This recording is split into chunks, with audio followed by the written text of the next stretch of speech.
Bach Long commune in the northern province of Nam Dinh was founded in 1966. There are no rice fields in the village.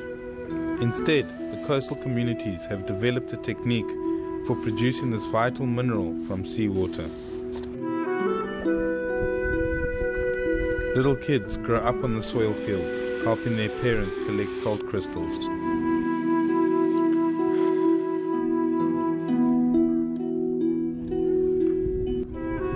Even their flying kites carry the hope of having a good harvest of salt. Here in Bach Long commune, salt farms are a symbol of life.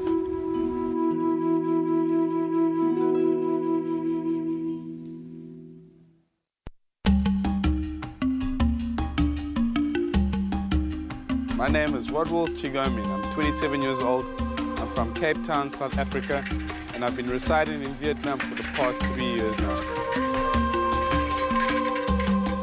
Vietnam is an absolutely amazing country and it's afforded me some wonderful opportunities. One of those opportunities has been to come to Bach Long Nam Dinh to experience what it entails in the production of salt. I hope you folks back home enjoy the rest of the show and welcome to Vietnam Discovery.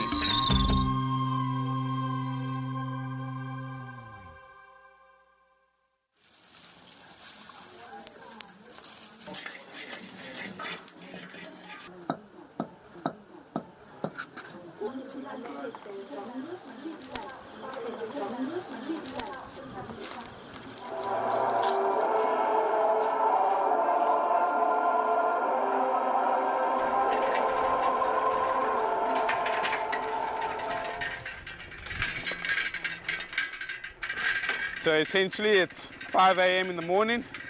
We've just woken up, feeling fresh, on our way to the fields, the salt fields that is, for a day's work.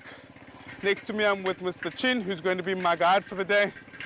He says we're in for a very long day. Anh Chin ơi, đi sớm anh thế, sớm thế. Dân đồng muối Việt Nam theo thời tiết nắng là phải đi sớm cho nó mát em ạ.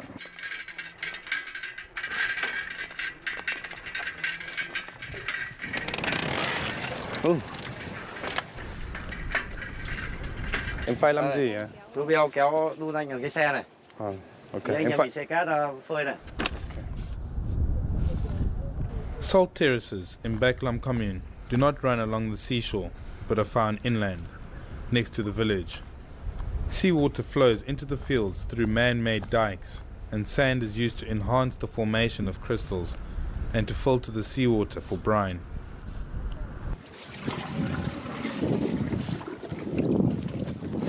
Vì làm muối phải làm cái này trước, nó nặng nhọc, làm trước cho nó mát. Vâng. Đấy, này là cái xêu. Xêu. Để xúc cát. Okay. Rồi, đây rồi. Vậy là đây rồi đấy. Great. So, at the moment, we've just finished shoveling up some sand into our wheelbarrow using a pretty authentic Vietnamese-looking shovel. What Anh Chin Oi is going to be doing right now is taking the sand down towards the field, and he's going to be layering out the sand, which later will catch the crystals for the production of salt. Okay? Để anh xe cho xe này đầy nặng, em không đun được đâu. Không sao. Ôi giời ơi. Nặng không? Nặng. Đấy, anh bảo thôi đấy. Cool. Okay, I'm learning a thing or two today. Wow.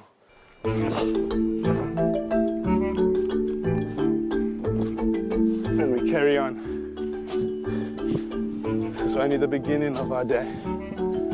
And I'm already knackered. I'm going to give it over to Anh Ching, and he's going to show us how to do it properly.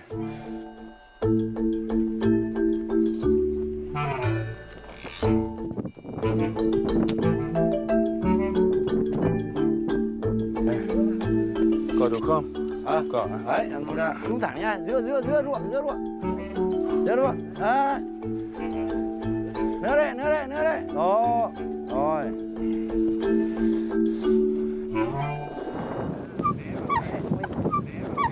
So you can hear the wheelbarrow making the kut kit sound, and obviously that is where it derives its name from. Kut kit. Anh Chin ơi. Ơi. Chỗ này rộng bao nhiêu? Cánh đồng muối Bình Long rộng 230 hectare. 230 hectare hả? Chỗ anh ô bao nhiêu? Nhà anh thì là 5 sào, Năm mà sào. tính mỗi một ô này là 360 mét vuông. What Anh Chin is doing is spreading sand on the ground to soak up the sun's rays. In this method, seawater flows into the channels and spreads around the top layer of sand by capillary action. The sun and the wind evaporate the water, leaving salt-encrusted sand, which is then scooped up and put into a tank to concentrate the salt. Em ơi, vãi mỏng nó dày quá là lại không hút hơi mặn nên lại không có nước mặn, được ít muối lắm. Phải vãi đều.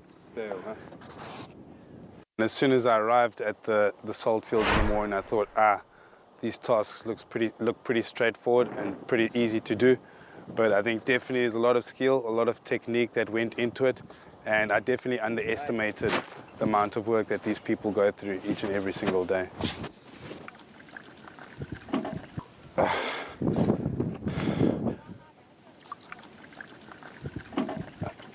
Okay, I'm just going to take a quick little rest. I was literally working for about 30 minutes and I'm done for the day. And he will typically do this 365 days a year, every day doing the same thing. Massive respect to these Vietnamese folks out here in Nam Dinh. Cheers.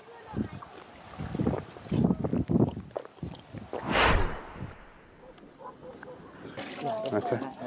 Này cho anh. Wow.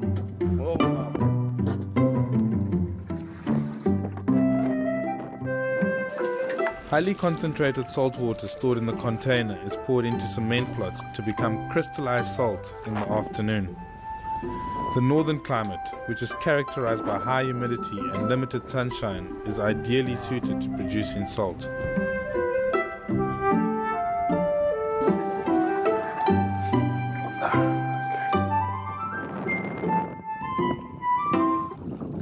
So whereas it differs in the north is that in the south, the sun is a lot hotter. So they will take this water, drop it on these plots of land, and it will evaporate instantaneously. Unfortunately, up here in the north, it's not as hot. So this process becomes very repetitive, where we have to involve it with the layering of the sand, bring in the water, and we keep repeating this process until we find crystals big enough or salt with great quality. It has been said that the salt in the north is a lot better in terms of quality for food and seasoning, whereas down south, a lot of the salt there is used for industrial uses or for chemicals. Okay?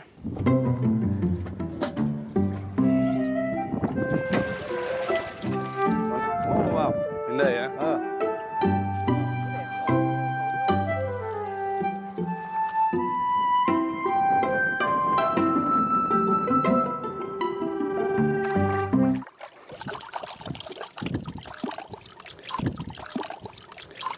I can just feel the power of the salt disinfecting all my scars.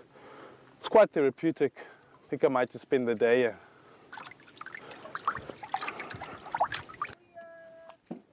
Em nào có thấy mệt không? Không mệt. Không mệt à? Không mệt. Anh Trinh ơi, bao nhiêu người làm muối ở đây? Hộ sản xuất muối là 2.143 hộ sản xuất muối. Thì trong đó là hơn 4.000 lao động. Dạ vâng. Con gái Cúc Lâm. Vì chủ yếu là phụ nữ ở nhà làm muối nên là việc gì cũng phải đến tay nên tất cả toàn phụ nữ làm hết. Vâng. Chị làm gì đây? Đấy, cơm buổi sáng đấy. Dậy sớm là còn phải mang cơm nắm đi ăn. Em xin cảm ơn. Mà chấm ghé vào, cắn. Vâng. Đấy, ăn xong có thơm ngon không? Đi làm em ăn thấy thế nào? Rất ngon. Thơm lắm. What we're eating, it's in Vietnamese, it's called cơm nam muối vừng, which directly translates to rice with sesame and salt. The rice they're prepared in the morning or the night before, and they will just come and typically eat it like this after the morning's work.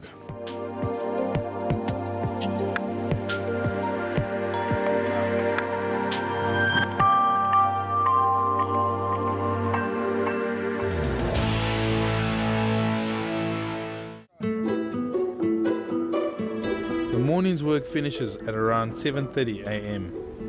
I would still be sleeping if I was still at home.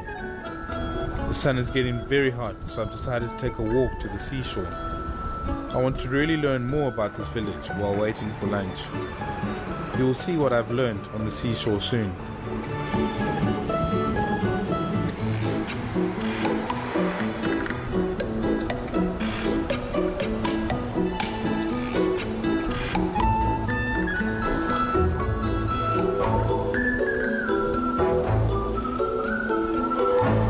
nghề đi te của chúng tôi ở đây ý, là cái nghề phụ, nhưng mà nó cũng gắn bó liền với cái nghề làm muối. Đêm thì đi te biển này cho khoảng độ đến sáng rồi ra là về phơi cát xong rồi là đến lại ra biển đánh bắt cá để cải thiện cho con cái học hành sinh hoạt hàng ngày.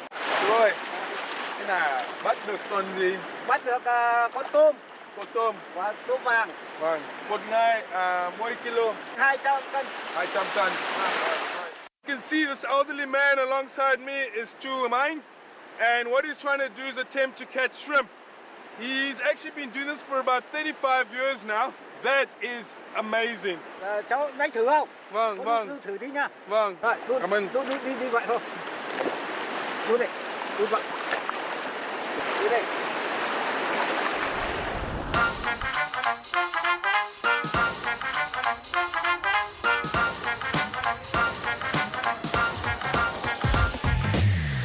So this certainly isn't as easy as it looks. Cố gắng. Rất khỏe, rất khỏe. Rất khỏe.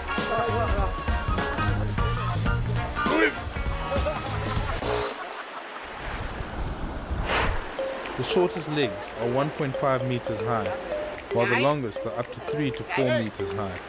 So I definitely think experience plays a key role, for sure.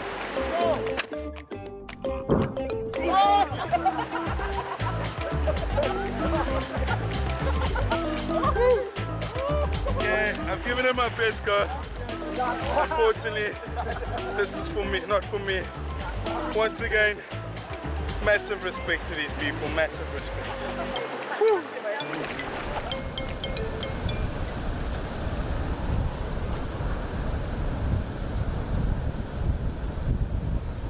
Absolutely. Well, just myself coming from Cape Town and coming from a fishing village, I thought, okay, I'm going to show these old men what to do.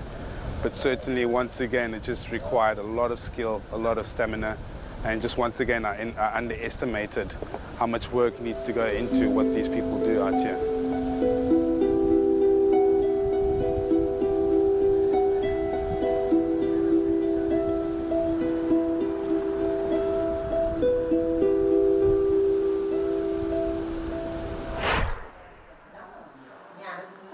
I don't really remember how I got to Aung Chin's house.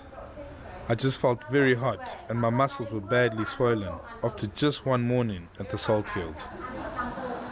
Luckily, I had a sound sleep to replenish my energy for the afternoon work. Bạn này sáng đi làm mệt quá, ăn hết một nắm cơm muối vừng đấy. Bây giờ mệt, nằm nghỉ. Nào có thế mà đã về là như mình làm thì làm sao?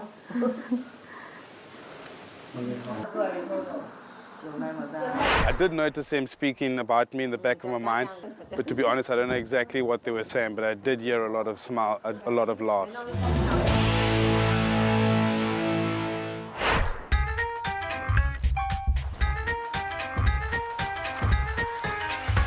One to 2 p.m. is the time to complete the day's work in the salt field.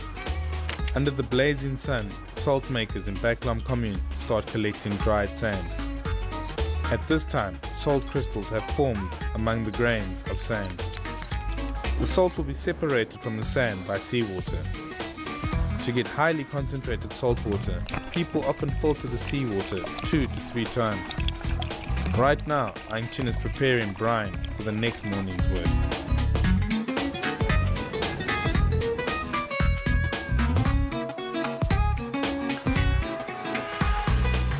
I was just impressed with how everything they use is self-sustainable, minimal pollution, minimal damage to the environment. And I was just highly impressed with Mother Nature as well. I mean, we came and we laid the water down on the plots, and within a couple of hours, all that water had evaporated and the salt was there for us to see. Okay, chào anh. Bây giờ chúng tôi làm gì? Bây giờ hai anh em mình đi lên nạo muối để thu muối vào kho. Vào kho cái này đây. Để tí bỏ vào kho đây, này em đây. Cảm ơn anh.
Chin tells me that the cooperative supplies salt for most provinces in northern Vietnam.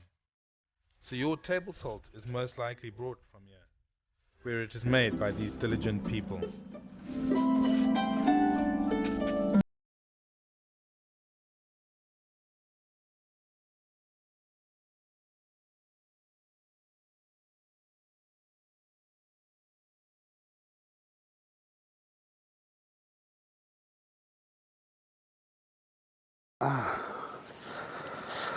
So I've gone and got a blister on my hand.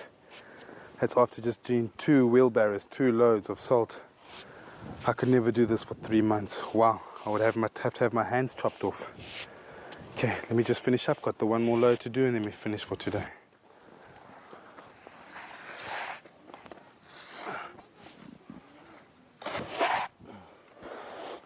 Okay.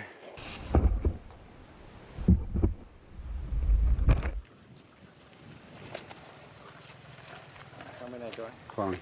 Nữa đấy, rồi, ghé, lại. Nâng cao lên, nâng cao càng lên, nâng lên, bỏng lên. Rồi, giờ thuyền đã đầy hàng rồi, anh em mình thu đồ xong rồi anh em mình đánh muối về kho trong nhà nhá. Vâng.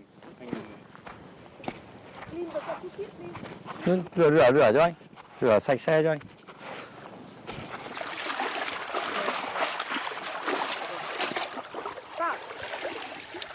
Okay, so as you can see, I've just loaded our last wheelbarrow of salt onto our boat. Generally, each boat will have about 5 tons of salt. We'll do this once every 3 days. And we're just about on our way to the factory where the salt's going to get processed. So the salt is nearly there, nearly on your dinner tables for seasoning. Okay.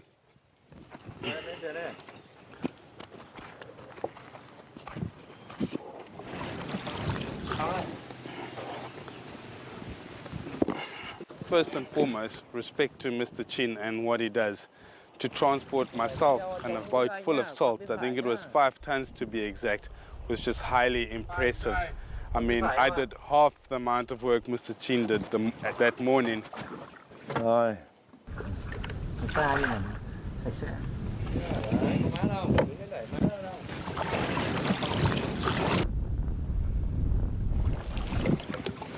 Cô Béo, có mệt không? Không mệt. Mình không mệt vào làm cát đúng không? Không. Làm cát là vất vả lắm. Cái nghề làm muối vất vả nhất công đoạn nào em? Vất vả nhặt, cào muối, nóng và khô. Em có thích cái nghề làm muối không? Em thích. Rất thích. Vậy mai về đây làm với các anh nhá. Không. Vậy và bà con mình nông quê anh là vẫn bám đồng, chịu khó lắm. Dù vất vả đến mấy vẫn phải bám nghề.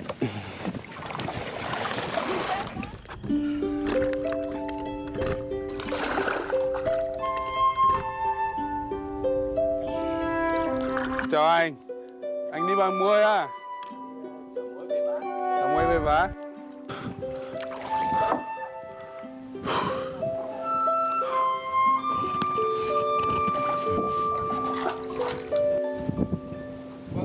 I managed to get some sleep on the boat.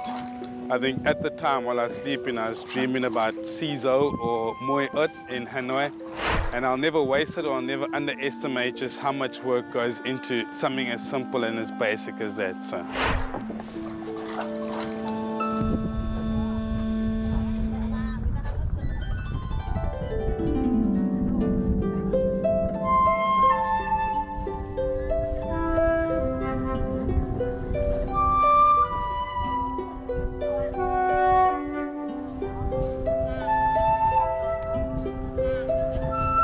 So as you can see, we've just arrived at the salt storing warehouses. It's taken us a wee while, about an hour from the salt fields. We're going to drop off the latest load of salt. It'll be ready for processing and should be ready for your tables in the next couple of days.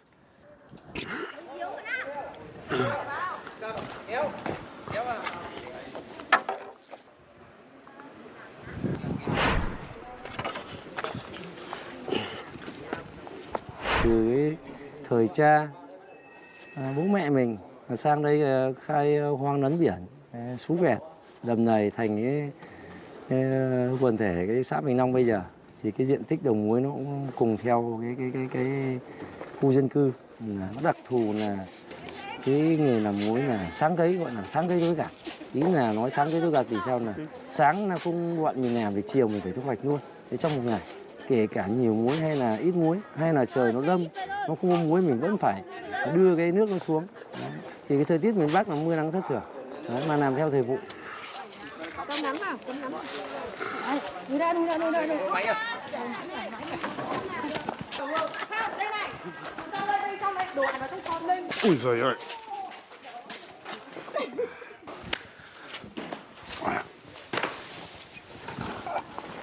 I've got to say, there have been a few things that have really impressed me. Most notably, just seeing women, young and old, how they hold everything together.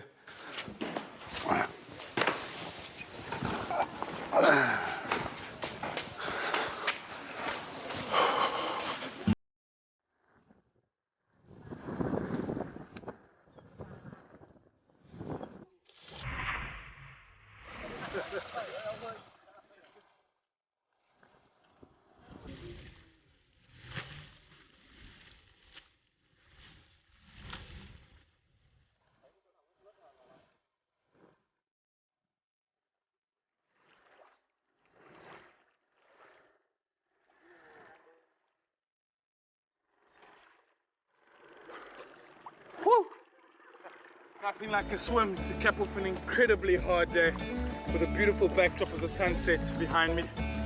There's no doubt that Mr. Ching is the #1 salt producer in these parts of the world. But dare I say, I think I'm still the best one. Thank you for joining us. We'll see you tomorrow. Woo!